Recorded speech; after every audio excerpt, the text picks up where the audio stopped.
If you see a thirsty turtle, you're in the right place.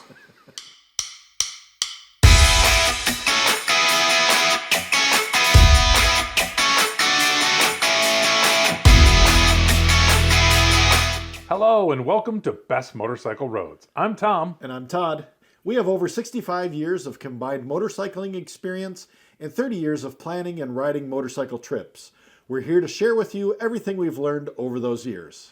Our goal at Best Motorcycle Roads is simple. Make your next motorcycle trip the best it can be. We'll dive into technology, planning, packing, the routes, other tips, and everything in between. From essential prep to unforgettable routes, we've got you covered. Before we kickstart today's journey, we ask you to sign up for our BMR Rider Alerts.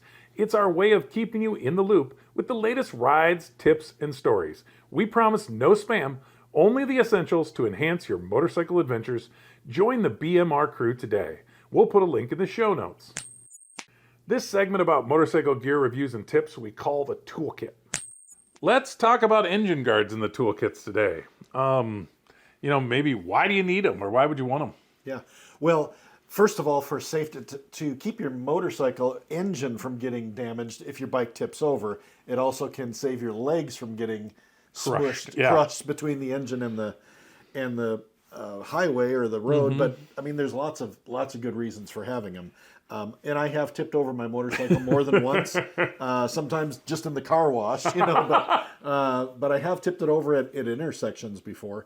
And yeah, the bike won't lay all the way over then. It'll kind of sit at a 45-degree angle, probably depending on the motorcycle guards that you have, the engine guards that you have. Mine have always just stopped at about 45 degrees. But if it were to go all the way over and my leg was still under, it wouldn't be trapped. It wouldn't be pinned. Yeah, I mean, without those, it would be a problem. But, it saves a lot of damage to the sides of the motor, and...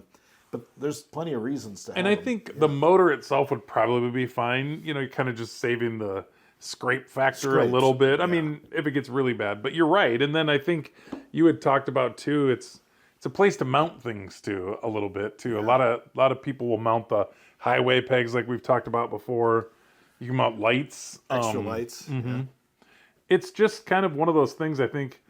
Probably just something for someone to sell you as well, maybe. I don't know. Well, I've seen people mount cameras there too. Now especially, a lot. That's a great view of a camera. It really is, because you can see the front tire. Yeah, it gives a little perspective. Yeah, it's a neat perspective. It is cool. Turkle has a good video of him out in the mountains with the camera mounted down there. Does he? But he always says, 5 minutes after I sure wished I would have known that the butterfly had hit the screen. Oh, yeah. Yeah. That's true. You do have to check those pretty often to make sure you don't have something squished on the lens. So I would say engine guards, for the most part, not necessary, but a nice to have. Very nice to have. They're not very expensive, if I remember right. And there's often, you're buying them fitted for your bike, so they have bolt patterns and bolt setup ready to go into your bike. It's a take off a bolt that's maybe in the engine frame and bolt. Yeah. Sometimes they clamp on if there's no. Yeah. No, they're really good. Again, one of those things you want to make sure is look at the specifications on them when you're torquing them down, because it does take a lot. Like you sometimes you put those highway pegs on there, you're really for pushing on them for sure. And stuff like that. Yeah, cool. Ride-wise is the section we focus on planning and safety tips. Ride-wise, let's talk about gear security. So how do you secure your helmets, your jackets, luggage, and all that kind of stuff when you're going to take a break? Let's talk about some recommendations. Tom, what do you think? Well, we'll start with helmets, because there's a couple options, right? So, firstly, a lot of people put them in their bags, especially if you're on day trips. But like where we're on these longer trips, your bag's are already full, right? Mm-hmm. So a lot of the like accessory manufacturers, like a Curie Icon, they'll make a special little clip one that hooks on the handlebar. Mm-hmm. And if you look, motorcycles that were made up into, say, 2010, a lot of them have a place to put your helmet. So like on your Goldwing, there's some hooks in the back. Yep. And I think you can release them, and they pop open. You hook the D-ring of the helmet over, and then it locks back up. So a lot of times there'll be one of those. There are on some of the newer bikes too. There's a panhandle looking thing, and it kind of plugs into the side, and there's a little release for it. So it's the same thing. Most of the time, people don't like those. And the reason being is because the helmet ends up touching the bike. Yeah. Either the pipes or the somethings. So it's a great idea, but when it's hanging down and you just got done riding for 2 hours and you put the helmet on the pipes, you're melting something. And then I don't like to leave the headsets out just exposed. Yeah. The other thing, too, is a lot of times those force your helmet to be upside down. They can. If it's raining or drizzling, that's a good point. That's not a good way to keep your helmet sitting exactly. outside, So you've all that. And then also like the other X factor to me is, again, on trips or these things, where you put a jacket, because you're usually taking that off. You want to get off when you're not riding. So what I've found, the thing that I like to use is like a bicycle lock, one of those cable locks that has a key. They fold up small, as a softball size when everything's done. There's a key, and then you can run it through a jacket's sleeve. That's a good idea. And then through the modular helmet, the flap or the D-ring if you have a really small helmet. And then you can just hook it on somewhere on the bike. Probably not the handlebars because you might be able to take it off. But, but no, if you just loop it somewhere and then it's so compact you can just leave it on the bike all the time. Yeah. So it works pretty well. Yeah. That's a good idea. I've never really locked up my stuff like that. I mean, I lock stuff in the trunk and lock it in the side bags, but when we're going in to eat somewhere, we put our helmets on the seat. If someone wants to wear my sweaty helmet, I think the biggest place... We throw the jacket over the helmet. I don't know. Yeah, I think of the one place where it would have been a good idea, and I think we probably just found space in our trucks, like when we were in Memphis, or when we were in St. Louis, or some of these... Or a place where you're going to be leaving the bike... Park and walk. Not kind of visual on it. So, so I think it's a great, cheap option. I mean, people want it, they want it, they're going to steal it. You're kind of... There's nothing you can do about it, but it just deters enough to not someone just. Yeah, I've never thought of the bike lock idea. Yeah, it's great. It works really, really good. So. Seems very logical. Yep. So other than that, the other thing is, when we're going to be like overnight at the hotel, and maybe you don't want to bring everything in. A lot of us have just like half covers over the bike. Or full cover, whatever. But if you just cover the bike, that sort of is a deterrent for someone to snoop around your bike. I mean, if they're walking by and they see a phone on your handlebars and it's easy to grab, that could be. But honestly, if you cover the bike, it's kind of out of sight, out of mind. Out of sight, out of mind. For sure. I don't feel like people are going to reach in and try and just look under your cover to grab a GPS or any of that kind of stuff. And the old bikes, I think, had the old handlebar locks. Yeah. I don't know if they even have those anymore. I know they think they work that well, but I know a lot of city people will also use there's a rotor lock, and you can clamp a rotor, so that'll help a little bit. Yeah, that's helpful too. Yeah, I haven't had to use one of those. No, I mean we don't. We're in Iowa. And probably leave the keys in it. So. Well, they don't even have the new ones. Don't have keys anyway. So. True, the fob. It's a fob. Yeah. So the next segment is what we call the mile marker. It's our story segment. In the mile marker today, we're going to talk about the Mississippi River exploration. So it's kind of a big subject. You and I have not been all the way to the top, I don't think, or the bottom. We've circled around, but so basically there's a lake in Minnesota. I need to correct this. So several episodes ago, we were talking about the Mississippi River Road ride. I mistakenly mentioned where I thought the Mississippi started. And my daughter watched the podcast. She's like, Dad, get your facts right. It doesn't start. So I need to say that the Mississippi River starts in like Lake Itasca. Right. And I think you said it was close to Bemidji. And I was like, no, I don't think so. No, it is. That's close. Emily, I got you. Thanks, Emily.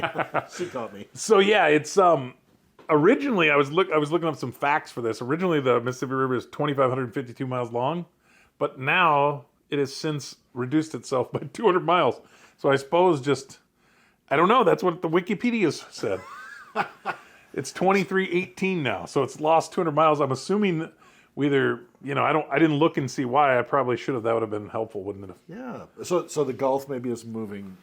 Inland. I'm assuming that the water is taking control and straightening things out. But I see. Okay. That makes sense. Yeah. Okay. Gotcha. But I would definitely. I think. The next time we get up there, there's a day in time I'd love to ride from Lake Itasca all the way down. Mm-hmm. So interestingly enough, it actually is the Gulf of Mexico, which I generally, in my mind, always thought that New Orleans was the bottom of Louisiana. It's not. So I've actually checked. There's 70 miles south of until the Mississippi goes into the Gulf. I'll be darned. Which is kind of cool. But yeah, there's what's really cool. The Minnesota DNR actually has a webcam running all the time up at the lake in Minnesota. So you can see in any given time, if you search for Start of the Mississippi webcam, and you can see, I was looking at it earlier today, there's people standing there, there's a placard, Oh, really? So yeah, we'll have to check that out sometime, but that would be cool. And what it's, so it's a river that flows out of the lake? Correct. And you can walk, I mean, it's like, there's rocks, like you can walk over across it. It's probably about 10 feet wide, but it's walkable, so yeah. Well, that's really cool. Let's make a trip up there. Definitely. Yeah.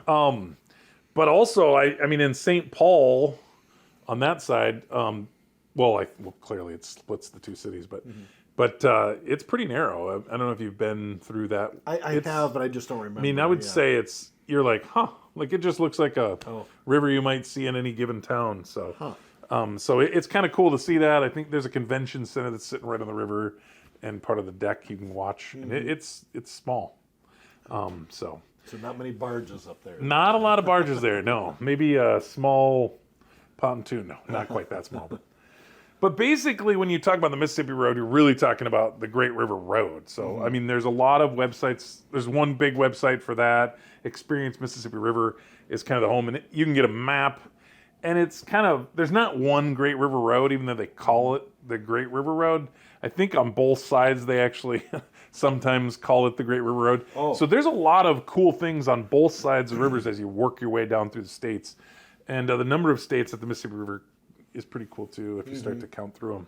So yeah, I've mostly stayed on the Wisconsin side. I think went up in the north part because I think the west side pretty much leads you right into the cities, and I think we try to get away from there normally when we've been riding bikes. But yeah, I feel like a few times when I have ridden north, I think I've ridden on the west side. I've ridden more on the Iowa side, but when you get there, but then when you get to Minnesota, I think we generally will jump. Maybe that's what. And most of the time, probably where we're heading too. So. Yeah.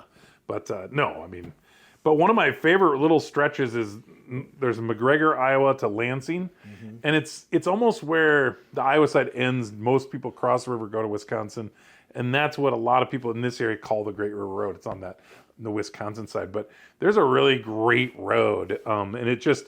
There's bluffs, a lot of bluffs up there. So you're riding, I mean, really close to the bluffs, and then the road, train track, river. And it's a really cool, it's not really long, but it's a great stretch.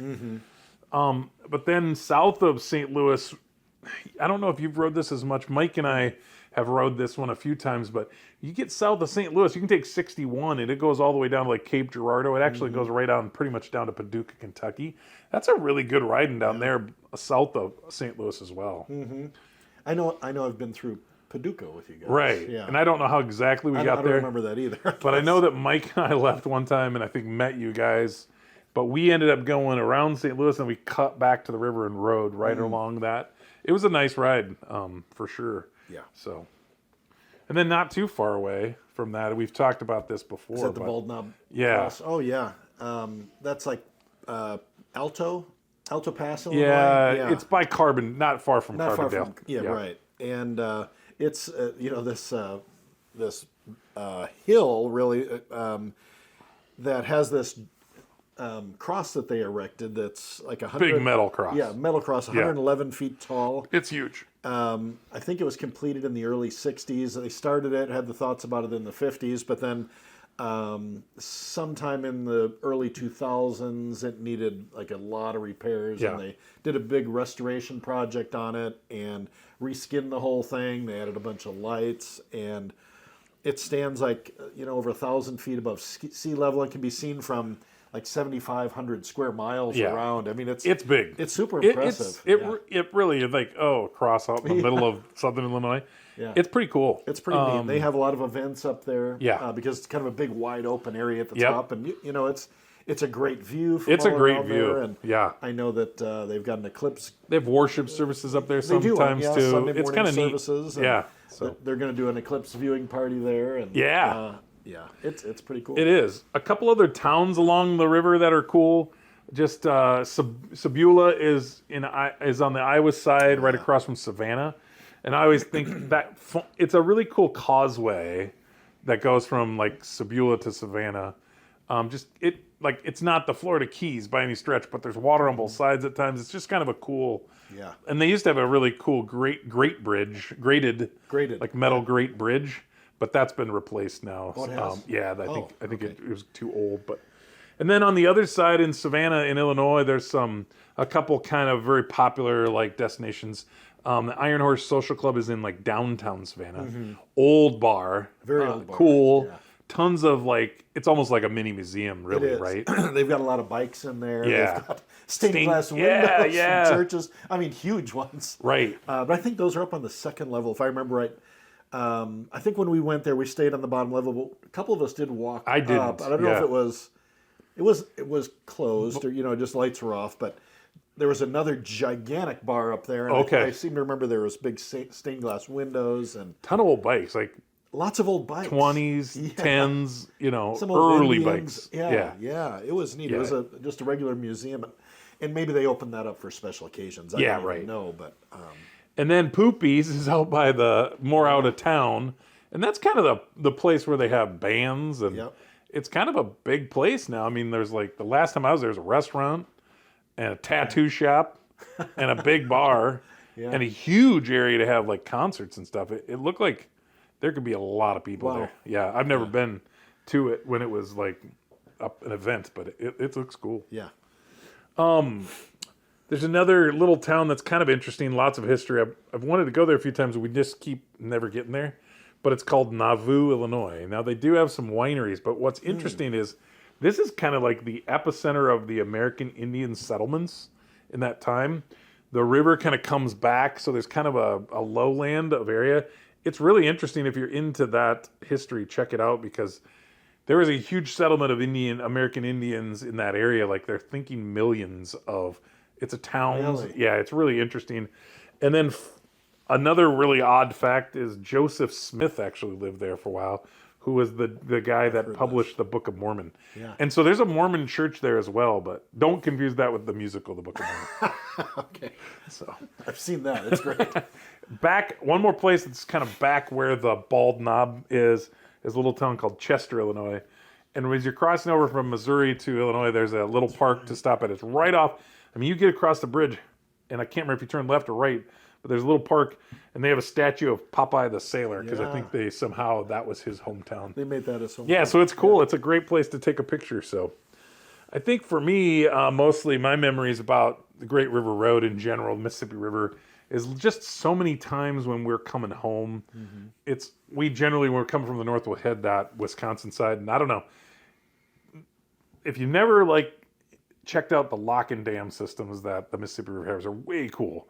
So that's cool. And then there's a train track that generally there's a lot of train traffic on there. Yeah, it's very busy. And then it's usually, the sun's coming down, and it's just a great look. And that's what I think of a lot when I think of it. So yeah, I know whenever I'm riding along the river, it's just neat to see people out fishing. Yeah. It's neat to see a barge, making its way up or down the river. Just the amount of use that the river gets. Area of that river is used, and then we're right in the summertime. They'll have like 3 or 4 or 6 barges connected to a tugboat, just full of grains or something.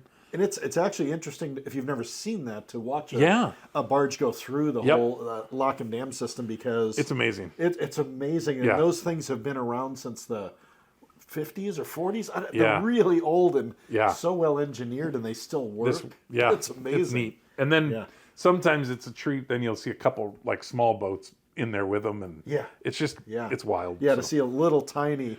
What it looks like a baby boat, but it's a huge boat. A 20-foot boat go in next to a barge. It's silly to look at. Yeah.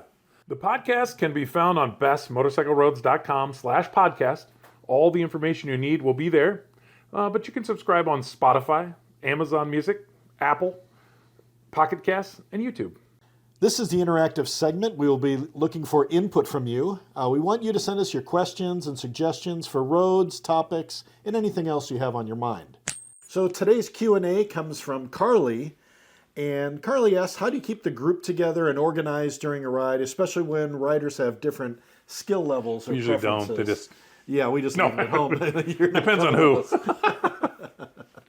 Well, in our group, we've had kind of the same group that rides all the time. So for us, we know who's riding with us. We know the skill levels. And all of us now use the headset communicators. So that's the preferred method. But I understand that if you're organizing a ride that, people that you don't know are going to be joining you, the chances of you having headsets and communicators that will link together is probably slim to none. But, Correct.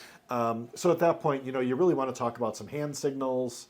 You kind of want to find out the experience level of the riders that are coming with.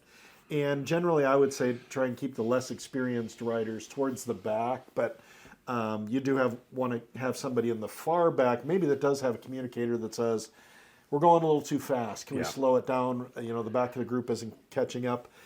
So that you're not overriding those beginners and pushing them. But then, excuse me, also talk about if you get to an intersection and you get split up. Plan ahead so everybody understands we're going to watch. If the group gets split, the front half of the group is going to pull over off to the side of the road where it's safe, and we're just going to wait. Yeah. And so that the back riders don't have to try and bust ass and catch up. They just know they're going to be waiting for us. So as they start coming up, they can flash their lights and the rest of the group can pull out. But I think that's probably the best thing to do. Talk about it before you leave, just so there's no fear in the back. Like, I don't know the route. I hope they don't leave me. And then you're trying to race to get up there. And a few of us will run full on map action, and a lot of the newer people may not have all that tech. And sometimes it's hard to get the maps uploaded. So I would say that. If you're in a small group, like let's just say 2 inexperienced and you're inexperienced, then I let them lead, because then they just go at their pace. That's if it's small. Yeah. But if it's big, I like lead, experience in the front, experience in the back, and then just keep everyone going. I mean, it just, you don't want people, it's already uncomfortable enough. I mean, there's enough stress and things that you don't need to add it by having people think that you're pushing them. Yeah, it's good stuff. And I think I've mentioned that. I mention it all the time. I know the first time I rode in a group ride, even after riding my motorcycle for 10 years or more, the one weird thing that I kept focusing on was the stagger and the distances. Am I too close? Am I too far back? Am I in the right side of the lane or the left side of the lane? Yep. And unfortunately, I think beginner riders, that's probably common, that they're worried about that. So that's all they focus on. They're looking at the back tire of the person in front of them. Which is probably a really bad idea. Yeah. And so it's, we want to make everyone comfortable. Just don't worry about that as much. And to your point, Todd, I don't know if we've ever talked about the stagger. So, I mean, your motorcycle is quite a bit narrower than a car. And the reason why you stagger is because you can ride a little bit closer together, but then if someone breaks soon, you kind of have a little more buffer. Mm-hmm. So it's just a little bit, and some people will ride really tight. I mean, some of these big group rides, they want you tight and they want you on top of each other. And that can get a little, it can get a little nerve-wracking. Mm-hmm. But it is nice to run stagger if every other person is kind of staggering. It just gives you just a little bit more time to find a little more space. And it works out pretty good, too. So, yeah. Now it's time for the last mile. It's our way to close the episode with our reflections. So what about this episode about the Mississippi River, Todd, for you? I just love it. I love riding along the Mississippi River. It just winds and it's twisty in the just the scenery. Yeah. Seeing people on the river. The scenery is great. The sun casting shadows is cool, or reflecting off the water. Mm-hmm. Absolutely, if you get a chance, ride the Great River Road. Yeah. Pick a side and ride it one direction, and then turn around, go to the other side and ride the other way on the way home. I agree. I think, like I said, my favorite thing about that is sometimes coming home, I think about that a lot when we're riding, and then I don't know, it's cool. There's not much bad to see there. If this episode revved up your day, don't keep it to yourself. Like, subscribe, and share it with your crew. We're all about the thrill of the ride and the bond it creates. Keep the spirit of adventure alive, and remember, bikes, friends, and endless roads. The stories ride forever. Take care.